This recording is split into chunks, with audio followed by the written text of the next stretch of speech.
Hello les amis, vous êtes très nombreux à m'avoir demandé des questions sur la trétinoïne. Les questions ont fusé de partout révélant une insatiable curiosité. Je vous rassure tout de suite, la réponse en vidéo. PJ, oh, quel heureux raccourci vous avez, j'adore. Triste cire, fais graver ça sur mes valises. Mon Dieu, par où commencer? Ça va être un projet cette vidéo, moi je vous le dis. Avant de faire cette vidéo, j'ai d'abord fait un question-réponse sur Instagram. Si vous aviez des questions, des tas de trucs sur la trétinoïne.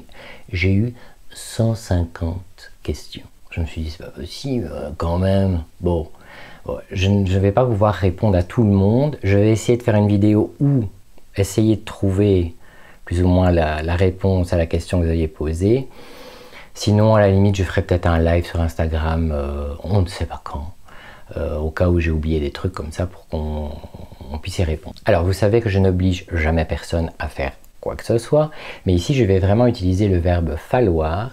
Pour comprendre la totalité de cette vidéo, il faut absolument voir deux vidéos. La première, c'est celle de ma divine, je vous la mettrai en barre d'infos, qui a déjà très bien expliqué tout ce qu'il fallait dire sur la trétinoïne. Et allez voir, je crois que c'est là le petit, ma vidéo que j'ai fait enfin, ma vidéo qui n'a pas marché puisque l'image n'a pas prise, mon podcast sur comment se construire sa routine. Comme ça, je ne dois pas répéter des choses que j'ai déjà dit dans cette vidéo-là et que ma divine a déjà dites. Donc dans un premier temps, je vais partager en deux le côté médical et le côté cosmétique. Donc si vous voulez que je vous parle de tout ce qui est cosmétique autour de l'acide rétinoïque, vitamine A, etc., vous me le dites en commentaire et j'en ferai une autre. Ici, on va simplement parler de la vitamine A, mais en version médicament, d'accord? Donc, essayez d'abord déjà de faire une première séparation très importante. On ne peut pas comparer un médicament à un cosmétique, pour la simple et bonne raison que, d'un point de vue législatif, la cosmétique, j'adore quand on dit ça, mais c'est vrai, hein, c'est vraiment comme ça que c'est cité. C'est la cosmétique, c'est bénéfice 100%, risque 0. Mon cul, c'est du poulet, prends-en une cuisse. Par contre, les médicaments, c'est bénéfice, risque, d'accord? Les bénéfices, c'est ce qui se trouve sur ce petit papier, je vais m'énerver, ce petit papier de merde, que je ne sais pas, Monsieur Posologie, si vous m'entendez. Pourquoi avoir inventé toujours un papier de merde quand on le déplie, on ne sait jamais le remettre dans la boîte? C'est complètement con. Enfin bon, c'était un petit aparté, mais il fallait que je le dise, j'avais ça sur le cœur. Bon. La posologie, c'est là où se trouvent donc les bénéfices, c'est que fait le médicament, les risques, les effets secondaires. D'accord? Vous avez c'est toujours marqué sur n'importe quel médicament, que ce soit en vente libre, sous ordo, peu importe, c'est toujours les bénéfices. Que fait le médicament, les risques, effets secondaires. Point. Donc, comparer un médicament et un cosmétique n'est pas possible d'un point de vue médical. Donc là, j'en reviens souvent à, je ne sais pas combien de fois j'ai reçu cette question-là, c'est est-ce que le rétinol, HPR, rétinylpalmitate, rétinol encapsulé, rétinaldéhyde est plus puissant et plus fort, ou est-ce qu'on peut le comparer, ou à quel dosage est-ce qu'il pourrait arriver au dosage de la trétinoïne? C'est impossible. Un cosmétique ne peut pas rivaliser avec un médicament, ce n'est pas sa fonction. Ça, c'est une chose comme ça, on écarte un peu tout ce qui est cosmétique, etc. Ça ne peut pas jouer, si vous voulez, dans la même cour enfin, on ne peut pas les mélanger, si vous voulez. On ne peut pas parler cosmétique et médicament. Un médicament est évidemment beaucoup plus puissant, n'a pas besoin de l'effet placebo. La cosmétique, oui. Donc j'espère que ça répond déjà à des questions. Alors en cosmétique, vous avez besoin de l'effet placebo ou self-care, comme dit ma divine, à savoir que pour potentialiser tous les actifs, et ici on parle de la vitamine A, sur votre peau, vous devez vous faire du bien, vous devez enclencher le self-care, enclencher le placebo, et vous allez potentialiser tous les effets. Je me répète, mais j'insiste pour cette raison-ci. Un médicament, que vous le vouliez ou non, que vous y mettiez l'intention ou non, il va fonctionner. Il fonctionnera contre votre volonté. C'est son but. Je prends un exemple d'un somnifère. Vous prenez un somnifère, que vous le vouliez ou non, vous allez dormir. C'est ça un médicament. La trétinoïne, c'est la même chose. C'est un médicament qui va faire ce pourquoi il a été créé. Je vais vous expliquer. Mais n'imaginez pas que c'est un moment de bien-être, un moment dans sa routine et tout. Non. C'est exactement la même chose que prendre un anti-inflammatoire, un antihistaminique, un médicament. Voilà, c'est tout. Donc il n'y a pas de truc fancy, oh quelle texture, quelle crème, mais non, c'est un médoc, on s'en fout, on s'en branle. La trétinoïne est un médicament, je crois que c'est fin des années 80, je ne sais plus, de toute façon on s'en branle, a été inventé pour combattre l'acné. Aujourd'hui, la trétinoïne est nettement moins prescrite pour l'acné, parce qu'on a trouvé d'autres molécules. Je ne peux pas les citer, mais voilà. Ce sont des médicaments qui sont plus, si vous voulez, utilisés contre l'acné aujourd'hui, mais qui ont moins l'effet anti-âge. Comment est-ce qu'ils ont découvert que c'était le meilleur anti-âge qui puisse exister? Comme souvent en médecine, c'est le hasard qui fait parfois heureusement bien les choses. Qu'est-ce qui s'est passé? Il y a un type d'acné qui s'appelle l'acné récidivant inflammatoire.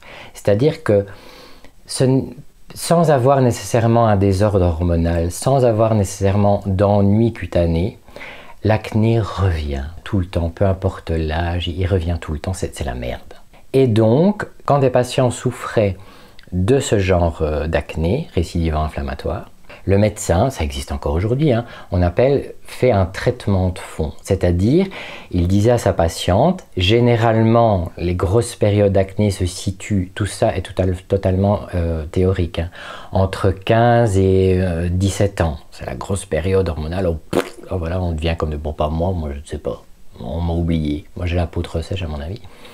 Eh bien, c'est à ce moment-là où on faisait cette prescription. Et donc, le dermato, qu'est-ce qu'il faisait? Il faisait un traitement de fond. Donc le patient, tant que le dermato ne disait pas « écoutez, stop, on arrête le traitement », vous continuez.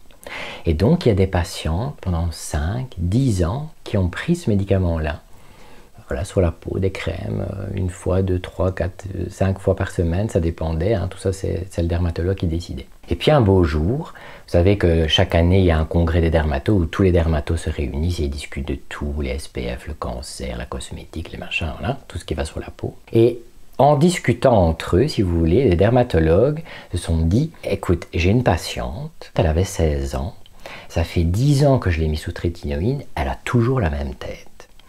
Et du bouche à oreille entre dermatos, ils se sont dit, mais ouais, mais moi aussi, en fait, j'ai l'impression que mon patient, il vieillit pas. Et c'est comme ça, en fait, que les études ont commencé et on a découvert, maintenant on ne fait plus d'études, il n'y a plus d'études sur la trétinoïne, c'est acté par la médecine, point barre, d'accord? Mais à l'époque, on a fait des tas d'études pour savoir le pourquoi, du comment, machin. Et en fait, ils ont découvert qu'au-delà du fait que ça combattait remarquablement bien l'acné, le deuxième effet, ça rendait plus jeune, ça boostait le collagène, l'élastine, diminution de l'apparition des pores, ça lissait le grain de peau, ça diminuait les toutes petites taches pigmentaires. Si vous avez des grosses taches pigmentaires, ça ne sert à rien, non, et là il faut jouer sur d'autres actifs. Mais ça aide, mais ça ne les effacera pas. Vous avez, ça donnait plus jeune, la peau avait l'air plus jeune. Et en fait, à force d'avoir les études, ils ont découvert qu'effectivement, c'était un procédé chimique. Parce que quand vous mettez de la vitamine A pure sur votre peau, eh bien, ce médicament dit à la peau, tu vas te bouger ma vieille, tu vas rajeunir, tu vas rester jeune, sinon on n'est pas content. Et comme c'est un médicament, vous ne pouvez pas lutter. Vous dites oui, voilà. J'arrive au point de la législation. Je vais prendre 3 exemples. Je vais prendre l'Espagne, la France, la Belgique. En Espagne, la trétinoïne est en vente libre. En France, la trétinoïne est en vente sous ordonnance, en médicaments tout fait. En Belgique, c'est non seulement sous ordonnance, mais en préparation magistrale. Pourquoi est-ce que ces 3 pays ont 3 législations différentes? Il faut savoir que l'ordre des médecins est national. La législation de la trétinoïne est différente selon le pays, uniquement selon le comportement de la population par rapport au soleil. Les Espagnols sont considérés comme des gens sun smart. Je me rappelle aussi longtemps que je m'en souviens, déjà tout petit, où je voyais déjà, et à l'époque c'était du SPF, je ne vous raconte pas, c'était du plâtre. Mais on voyait les Espagnols mettre du plâtre partout. des ombrelles, des chapeaux, des parasols. Il y a la siesta, on ne va pas s'exposer après 16 heures. Ce sont des gens qui sont dits Sun Smart. Donc, on autorise à la vente libre la trétinoïne. Parce que on dit ce peuple-là est responsable, ils connaissent les risques, je vais en parler après. En France, on ne considère pas le peuple français comme des gens Sun Smart. On a dit on va les mettre sous ordonnance, comme ça, c'est au médecin à prévenir des effets secondaires et à faire attention au soleil. En Belgique, pour rappel, donc nous, le soleil se couche le 1er septembre et se lève vers la mi-juin. Tu vois, le reste, c'est pôle Nord, Pingouin Ninja, les ours, les congères, Titanic, tout ça, c'est la mort. Bon. Qu'est-ce qui fait que, généralement, fin juin ou juillet, août, tu vois, il fait plus ou moins bon? Vous avez la totalité de notre population qui, comme une marée noire, se dirige soit à la mer du Nord, soit dans les Ardennes. Et là, vous voyez une marée noire de gens sur la plage qui ont des couleurs homard, crevettes grillées, on ne sait pas, tu vois.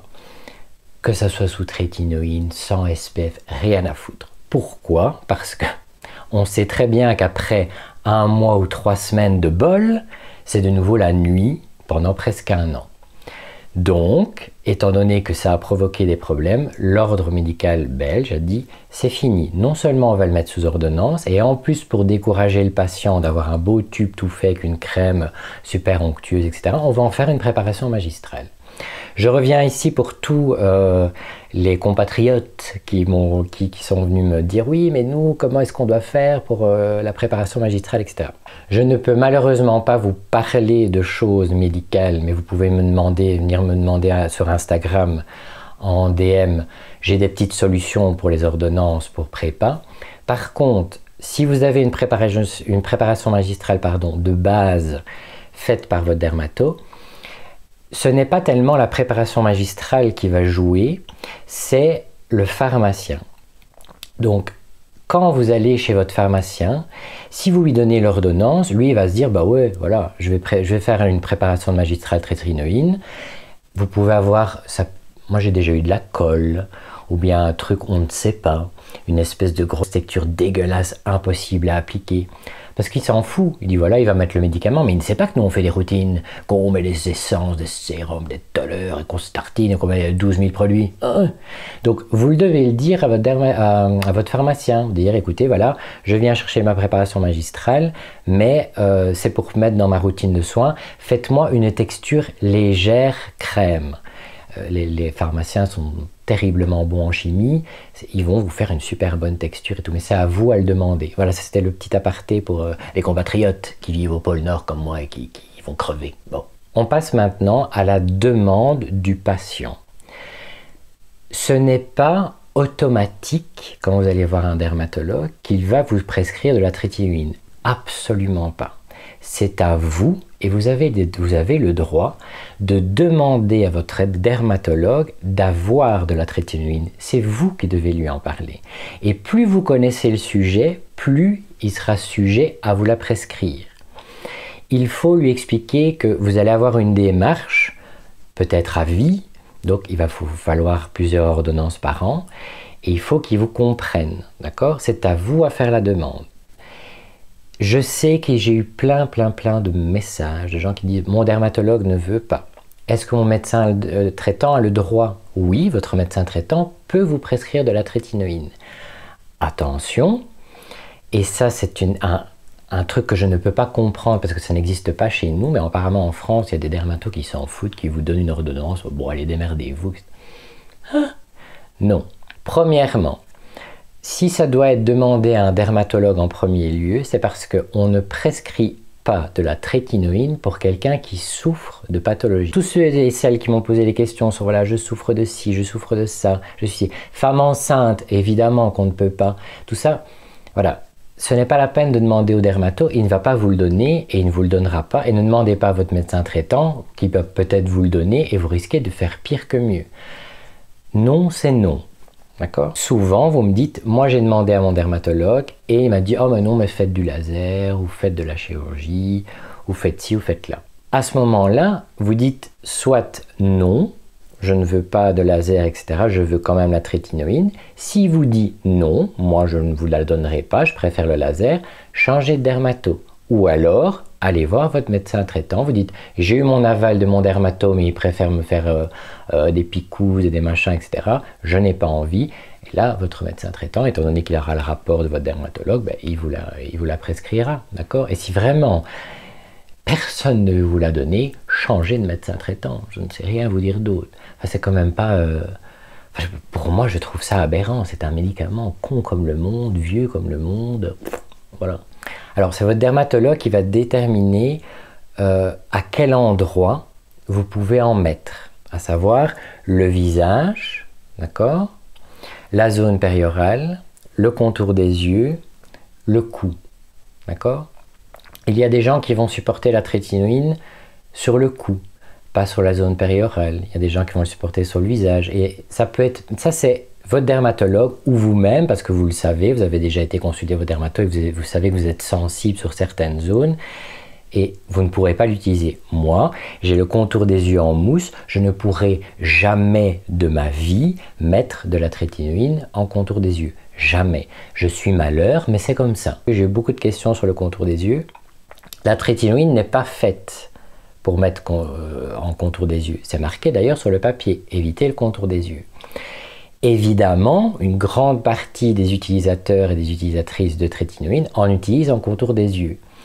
Si vous avez le contour des yeux ultra fort, ultra en Kevlar, pourquoi pas? La quantité dépend de votre type de peau. Plus vous avez la peau sèche, plus il vous en faudra. Plus vous avez la peau grasse, moins il vous en faudra. D'accord? Typiquement, moi qui ai la peau extrêmement sèche, il me faut une grosse noix, carrément une grosse noix, pour faire la totalité de mon visage. Donc moi je fais tout sauf contour des yeux, le cou, décolleté et le dos des mains. D'accord? Si vous avez la peau grasse, vous pouvez utiliser un tout petit grain de riz, etc. Et ça suffit, ça s'étale facilement. Alors ensuite, la fréquence. La fréquence, c'est toujours, entre guillemets, la même chose. Mais c'est votre dermatologue aussi qui tient les rênes. On dit toujours de commencer la trétinoïne une fois par semaine. C'est toujours, bon, j'espère que vous le savez, mais c'est toujours le soir. Ne mettez jamais de trétinoïne le matin. C'est uniquement le soir dans votre routine du soir. Une fois par semaine, généralement pendant un mois, c'est très bien. D'accord? Retenez bien ceci. Ce n'est pas parce que vous allez vous tartiner de trétinoïne et que tout se passe bien, que tout se passera bien généralement 48 heures plus tard. Vous allez voir les effets secondaires, je vais y venir, généralement 48 heures plus tard. Donc, contentez-vous au début d'une fois par semaine, c'est très très bien. Au moment où vous trouvez que tout se passe bien, tout va très bien, etc., c'est à vous, c'est pas à vous à téléphoner « Docteur, est-ce que je peux passer ?» Il s'en branle, d'accord? C'est à vous à vous dire « Je vais essayer 2 fois par semaine. » Essayez, pourquoi pas? 3 fois, 4 fois. Il y a des gens qui le font tous les jours. Moi, avant, je vais en venir plus tard, avant de passer, maintenant je suis à 4 fois par semaine. Avant, j'étais à 6. Je suis rediminué à 4 pour une raison que je vais expliquer tout à l'heure. Ce n'est pas parce que vous allez en mettre tous les jours que ça va être merveilleux. Ce n'est pas parce que vous allez en mettre une quantité astronomique que ça va être merveilleux. Absolument pas. Tant que le médicament est en contact avec votre peau, ça fonctionne. C'est tout. Question qui m'a été aussi posée, est-ce qu'elle se met au frigo? Non, la trétinoïne ne se met pas au frigo. Je reviens sur toutes ces petites questions de trétinoïne et rien. Pour l'amour du ciel, dans votre peau, ou bien quand vous allez en préparation magistrale chez votre pharmacien, il se trouve, donc le fameux petit papier de merde, hein, tu vois, lisez-le. Tous les effets secondaires sont dessus. Les tests in vivo, in vitro pour déterminer les effets secondaires d'un médicament sont toujours évalués par nombre de personnes qui ont fait une réaction. Donc, Une personne sur 10, c'est très souvent. Une personne sur 100, moyen, occasionnel, rare, très rare, Hiroshima. Tu vois, c'est marqué sur votre posologie. Lisez-la, hein, c'est super important. Dessus, qu'est-ce qu'il est marqué? Donc, évidemment, pas pour les femmes enceintes, pas si vous souffrez de désordre cutané. Protégez-vous du soleil. Le soleil, et je vais venir à la question qui m'a été posée 1 milliard de fois, le soleil devient réellement votre ennemi sous trétinoïne. Parce que votre peau est plus fine et se défend moins bien contre les UVA et les UVB. C'est pour ça que le chapeau anti-UV, les lunettes, les gants, éviter le soleil, etc. devient un indispensable, évidemment SPF, devient un indispensable quand on est sous trétinoïne. C'est là que je reviens à la question que vous m'avez énormément posée. Oui, mais comment est-ce que tu fais en été? Parce que moi, je m'expose.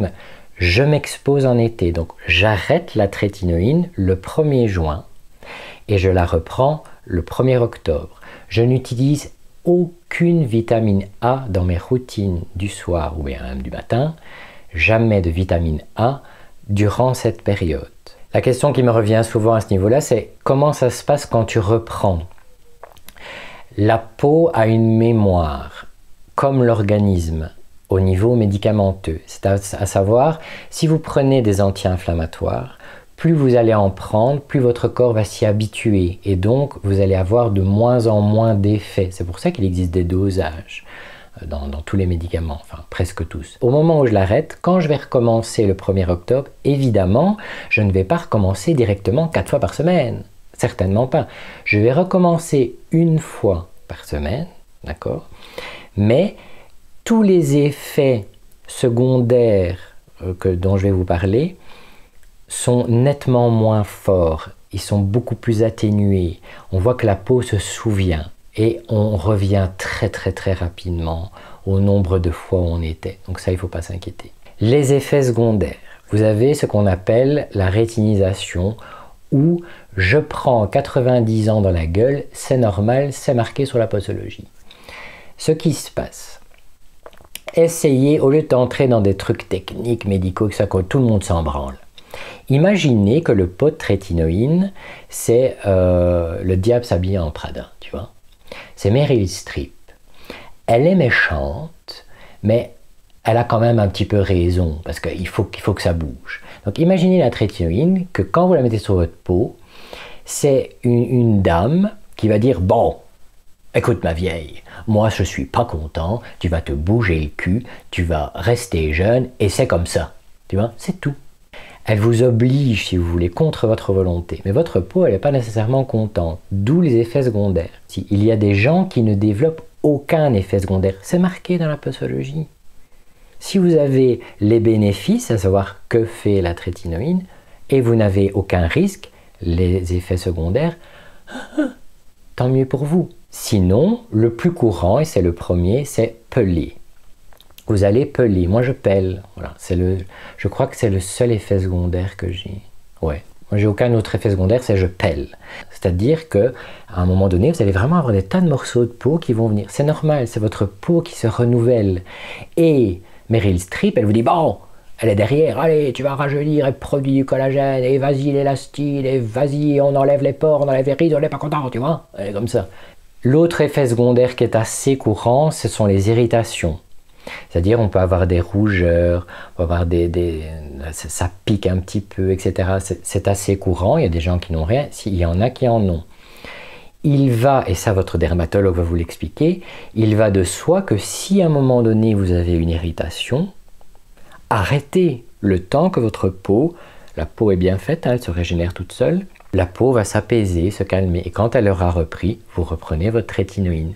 Soyez suffisamment conscient et suffisamment intelligent pour vous dire, ben voilà, j'écoute ma peau, je regarde comment ça se passe, si elle est trop rouge, hop, j'arrête, etc. Peler, si quand vous pelez en dessous, c'est la même couleur, il ne se passe rien, ben c'est normal, c'est un effet secondaire. Voilà. Retenez aussi que la trétinoïne est un médicament sur, quand je parle de long terme, c'est qu'il y a des gens, j'en connais, que ça fait plus de 30 ans qu'ils sont sous trétinoïne, ils n'arrêteront peut-être jamais, d'accord? Ça peut être quelque chose à vie.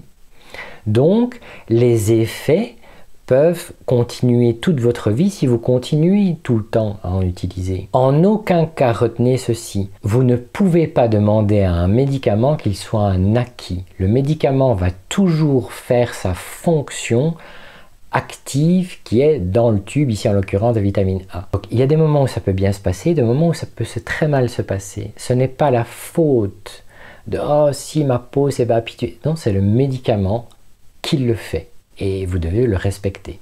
La concentration de la trétinoïne, même chose, c'est au niveau de votre dermato. Soit il va vous prescrire du 0,025, soit du 0,05. C'est à lui à décider. Question qui est revenue aussi, peut-on aller au-delà du 0,05 ? Oui, je crois que le dosage maximal mondial est de 0,12%.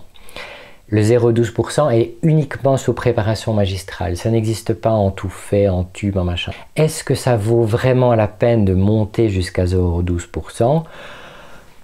Je dirais oui, après peut-être 10 ans. Si vous êtes resté 10 ans à du 0,05, pourquoi pas à ce moment-là passer en préparation magistrale à 0,12? Est-ce que vous allez voir une différence? Certainement pas. Par contre, oui, vous allez le sentir au niveau des effets secondaires. Il est très rare de ne pas avoir d'effets secondaires quand on est à du 0,12. L'ordre dans lequel on applique la trétinoïne. Si vous faites comme moi 12 000 produits, 22 000 machins de routine, etc., on ne sait pas, oh, mais quand est-ce que je dois la mettre, etc. La position dans laquelle vous allez mettre votre trétinoïne va dépendre de votre sensibilité cutanée et de rien d'autre. Moi, j'ai une peau en Kevlar, je la mets après mon toner et mon essence. Donc ma peau est légèrement, bon, je ne sais pas si on peut appeler humide, et puis je me tartine de trétinoïne. Et après, j'enchaîne tout, 22 000 horreurs, tout ce que vous pouvez imaginer du détol, et je scelle par ma crème de nuit. Si vous avez la peau sensible, et je vous renvoie à la vidéo de Madivine, j'ai déjà dit au début, mettez-le à la fin. Ça marchera quand même. Ce n'est pas parce que vous allez le mettre à la fin que ça va moins marcher. Le médicament fonctionnera, je vous l'ai déjà dit, contre votre volonté. C'est comme ça. Très très très important. Oh, j'en ai des frissons rien qu'à y penser. Au moment où vous commencez la trétinoïne, ne mettez jamais, je vais l'écrire, jamais, un autre dérivé de vitamine A sur votre peau le même soir. Bon, je vais vous le raconter. Donc, c'était il y a 1 an, 2 ans, je sais pas, il y a 2 ans, je crois. Donc, j'étais arrivé à 1 an de trétinoïne tous les soirs. C'était magique, tout allait bien, nickel, plus aucun effet secondaire, rien. C'était comme une crème hydratante, pour moi, c'était merveilleux. Et j'ai eu une idée de merde qui sur le moment avait l'air d'une idée lumineuse. Madivine. Bon. Je me dis, tiens, pourquoi est-ce que je ne mettrais pas un petit HPR? Je venais de mettre ma trétinoïne. Je me dis, oh, maintenant ça se passe bien. Donc j'ai décidé de mettre un petit peu d'HPR, j'ai fini ma routine, je vais me coucher. Quand je me suis levé le lendemain, je me suis dit, tiens, c'est bizarre, j'ai chaud. Moi qui n'ai jamais chaud, je ne sais pas ce que c'est avoir chaud, je dis, c'est bizarre. Et donc, je vais faire mon café, je rampe comme voilà, décédé, tout ça, et puis je vais dans ma salle de bain. Oh là là, oh, j'étais rouge comme un homard, mais vraiment, vous savez, le homard qui a bien cuit, là, tu vois. J'ai fait comme ça, et toute ma peau est venue avec. Ça faisait un mal de chien. J'aurais dû aller aux urgences, mais je me suis dit, on me connaît. Ils vont me juger, tu vois. Bon, si un jour ça vous arrive, allez aux urgences, hein, franchement. Donc, résultat des courses, j'ai fini pendant une semaine dans le noir, avec rempli de cycalphate d'avenne, qui était au frigo évidemment, pendant une semaine. Et j'en remettais, et j'en remettais, et j'en remettais. Évidemment, je me suis fait tuer par toute ma famille, je me suis fait tuer par Sylvia. Ah, mais qu'est-ce que t'as encore fait comme connerie? Tu n'auras plus jamais de trétinoïde. Voilà, je me suis fait tuer. Donc, pour l'amour du ciel, ne le faites jamais. Ne mélangez jamais de la trétinoïne et d'autres dérivés de vitamine A. Je rebondis maintenant sur ce que je fais à cause du docteur Denis Gross et contre l'avis de ma dermato. C'est moi qui ai pris la décision.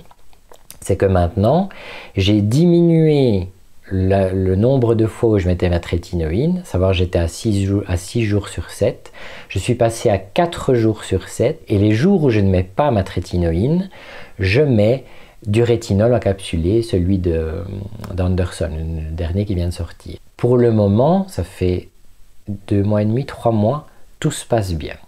Voilà, donc je pense que le docteur Denis Gross avait raison. C'est une bonne idée d'avoir une médication quelques fois par semaine et d'avoir de la cosmétique le reste en vitamine A. On verra par la suite, mais voilà, mais jamais le même jour. Croyez-moi. La question qui m'a été souvent posée aussi, c'est doit-on passer par toute la case cosmétique pour commencer la trétinoïne? Absolument pas. Ce n'est pas parce que vous allez vous habituer à un cosmétique que vous allez vous habituer à un médicament. Absolument pas. Vous n'avez jamais utilisé de rétinoïde cosmétique de toute votre vie, vous en parlez à votre dermato, il peut très bien vous prescrire de la trétinoïne et vous pouvez commencer par de la trétinoïne. Il n'y a pas de, vous savez, une construction d'abord cosmétique puis médicamenteuse. Absolument pas. Un médicament, vous le prenez, point. Très important aussi. Vous me posez à quel âge est-ce que je dois commencer? Est-ce que c'est trop tôt? Est-ce que c'est trop tard? Je vais essayer d'être précis. Jusqu'en, je crois que c'est mon père m'avait dit que c'était en 2003, oh, on s'en branle.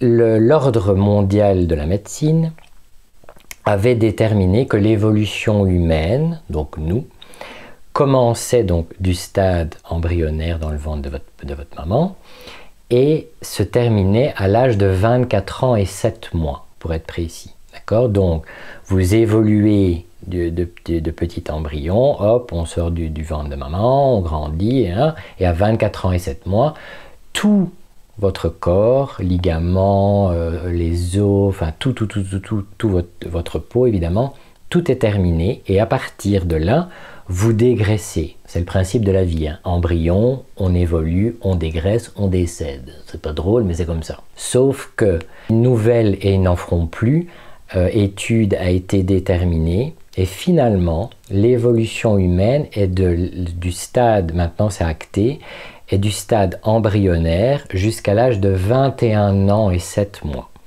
Donc, pour répondre à votre question, à partir de quel âge est-ce que je dois commencer la trétinoïne ou le rétinol ou la vitamine A? À partir de 21 ans et 7 mois, vous allez dégraisser. On s'entend bien? Ce n'est pas à 21 ans et 7 mois et 1 seconde que hop, vous allez avoir 70 ans. C'est très lent. Et c'est vrai qu'à partir de 50 ans, ça s'accélère. Mais non, mais si vous voulez vraiment être précis, très méticuleux, etc., vous savez qu'à 21 ans et 7 mois, vous dégraissez. D'accord? Donc, vous le faites bien à l'âge que vous voulez, mais avant 21 ans et 7 mois, ça ne sert à rien. Toute cette période-là, c'est hydratation, protection solaire. Et chapeau, tout ça, voilà. Pour tout ce qui est anti-âge, évidemment. Le reste, voilà. Si vous voulez vraiment commencer, très typique, 21 ans et 7 mois, si vous commencez à 50, 60, 70, 80, c'est très bien aussi. Pour rappel, c'est le seul médicament qui a un effet réversif. Je profite de ce petit truc pour répondre à plusieurs questions qui ont été... Enfin, c'était plutôt des affirmations. C'était, voilà, ça fait 1 an que j'utilise la trétinoïne, il ne se passe rien. Ça fait 1 an que j'utilise la trétinoïne, j'ai vu aucune différence. 2 solutions à cette affirmation / question. À quoi est-ce que vous vous attendez?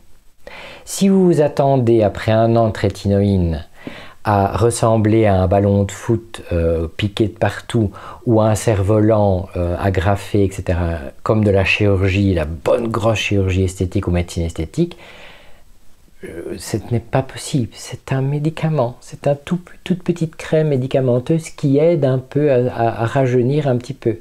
Ça ne fera jamais l'effet ni de la médecine ni de la chirurgie esthétique, d'accord? Si vous voulez ressembler, par exemple, il y avait une question, les rides installées, donc des grosses rides, la trétinoïne ne va pas les faire disparaître. Vous ne pouvez pas faire disparaître une ride. À part de la chirurgie où on tire sur votre peau, ça ne disparaît pas, d'accord? Donc ne mettez pas des attentes trop haut non plus sur ce petit médicament. Ça, c'est une chose. Ensuite, il y a quelque chose de très important à prendre en compte. Peut-être que la trétinolone ne fonctionne pas sur vous. Pour rappel, il existe plein de médicaments qui ont la même fonction, d'accord, mais qui ont des molécules différentes. Pourquoi? Parce que chaque organisme est différent et il y a des médicaments qui ne fonctionnent pas sur des patients. C'est comme ça. Ça peut être la même chose pour des médicaments qu'on prend par voie orale, etc. Il y a des gens chez qui telle ou telle molécule fonctionne et ne fonctionne pas. Dans ce cas-là, je ne sais rien vous dire. Voilà, ça ne marche pas, ça ne marche pas. Et vous abandonnez, vous passez à autre chose, il reste la cosmétique, qui certes ne vous apportera pas tout ce que la trétinolone peut faire, mais il y a de quoi faire avec la cosmétique aujourd'hui. Hein. Alors aussi des questions sur l'isotrétinoïne. Alors ne confondez pas l'isotrétinoïne et la trétinolone. L'isotrétinoïne est un médicament qu'on prend par voie orale. Ça doit être extrêmement encadré. Au moins une fois par mois, voir son médecin. Des prises de sang. Généralement, il y a un endocrino qui doit vous surveiller. C'est très encadré. Ça, ce sont pour les gens qui souffrent d'acné vraiment très compliqué. Alors, on les met sous isotrétinoïne, qui donne absolument aucun effet anti-âge. Hein. C'est quelque chose qu'on par voie orale et qui va forcer votre organisme à se défendre contre l'acné et à le combattre. Ça n'a rien à voir. Donc, et ça doit être très bien encadré. Plaisantez pas avec ça. Alors aussi, beaucoup de questions sur est-ce que je suis obligé? Est-ce que je dois obligatoirement passer de la cosmétique à la médication? Absolument pas. Rien au monde ne vous obligera à prendre un médicament, sauf si c'est quelque chose d'important dont le médecin va dire il faut prendre ça. Sinon, absolument pas. Si vous êtes content avec la partie cosmétique et vous ne voulez pas rentrer dans la catégorie, comme disent les Anglais, gold standard, et de rentrer dans la partie médicamenteuse, mais vous faites bien ce que vous avez envie. Hein. Alors, j'apporte le thème sur les cicatrices. Si vous avez des grosses cicatrices d'acné, vraiment assez profondes, etc., non. La trétinolone ne va pas les enlever. C'est comme pour l'hyperpigmentation, ça faisait grosses taches pigmentaires. Non, ça va les diminuer, ça ne les fera pas partir.